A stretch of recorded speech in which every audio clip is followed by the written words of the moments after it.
સુરતમાં કરોડોની હીરા છેતરપિંડીના મોટા કાવતરાનો પર્દાફાશ થયો છે. સુરત શહેર ઇકોસેલ અને ડીસીબી પોલીસની સંયુક્ત કામગીરીમાં આંતરરાષ્ટ્રીય સ્તરે છેતરપિંડી કરતી ટોળકીના સૂત્રધાર હરેકૃષ્ણ ઉર્ફે હરિ કમલેશભાઈ રાવળની ધરપકડ કરવામાં આવી છે. આરોપીએ વર્ચ્યુઅલ મોબાઈલ નંબરનો ઉપયોગ કરીને પોતાની ઓળખ છુપાવતા અને યુએસની નામાંકિત કંપનીના બાયર તરીકે ખોટી ઓળખ આપી વેપારીઓને વિશ્વાસમાં લેતા હતા. આરોપીઓએ સુરતના હીરા વેપારીઓ પાસેથી કુલ 5,34,220 અમેરિકન ડોલર જેટલા કિંમતી હીરા દુબઈ અને હોંગકોંગ મંગાવી લીધા હતા, પરંતુ નક્કી કરેલી મુદતમાં પેમેન્ટ ચૂકવ્યા વિના ગાયબ થઈ જતા હતા.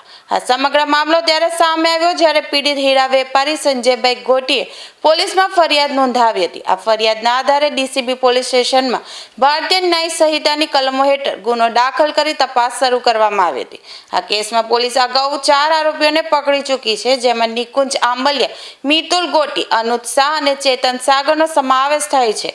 હવે મુખ્ય સૂત્રધાર હરેકૃષ્ણ રાવળની ધરપકડથી કેસમાં મહત્વપૂર્ણ કડી મળી છે. હાલ પોલીસે વધુ આરોપીઓની શોધખોળ હાથ ધરી છે.